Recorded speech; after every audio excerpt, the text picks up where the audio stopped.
আসসালামু আলাইকুম ওয়া রাহমাতুল্লাহি তাআলা ওয়া বারাকাতুহু। প্রিয় ভাই সব, আল্লাহ তাআলা এই পৃথিবীতে আমাদেরকে সৃষ্টি করেছেন এবং মায়ের জাতিকে সম্মান খেদমত করার জন্য গুরুত্ব আরোপ করেছেন। সুবহানাল্লাহ। আল্লাহর নবীর কাছে প্রশ্ন করা হয়েছে। এক সাহাবী এসে বলছেন, সাআলা রাজুলুন ইয়া রাসূলুল্লাহ মান আহাক্কুন নাসি বিহুসনি সাহাবাতি? ক্বালা উম্মুক। ক্বালা সুম্মা মান? ক্বালা উম্মুক। ক্বালা সুম্মা মান? ক্বালা উম্মুক। ক্বালা সুম্মা মান? ক্বালা আবুক।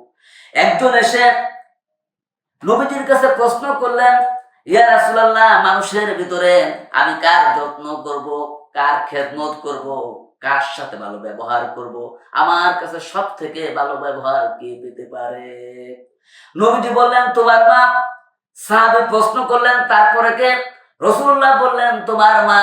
তারপরে কে? তোমার মা। তারপরে কে? তোমার পিতা। পিতার চাইতে মায়ের মর্যাদা রব্বুল আলামিন ৩ গুণ বাড়াই দিলেন। পিতার চাইতে মায়ের মর্যাদা রাসূলুল্লাহ সাল্লাল্লাহু আলাইহি ওয়াসাল্লাম ৩ গুণ বাড়াই দিলেন।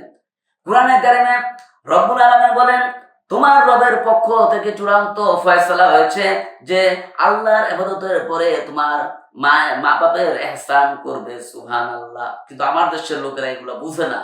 না বুঝা কোনো কিছু পাইলে, কোনো কিছু জোগাড় হইলে পীরের কাছে দৌড় দেয়, পীরকে নিয়ে খাওয়ায়, পীরকে কত মুসরি করে।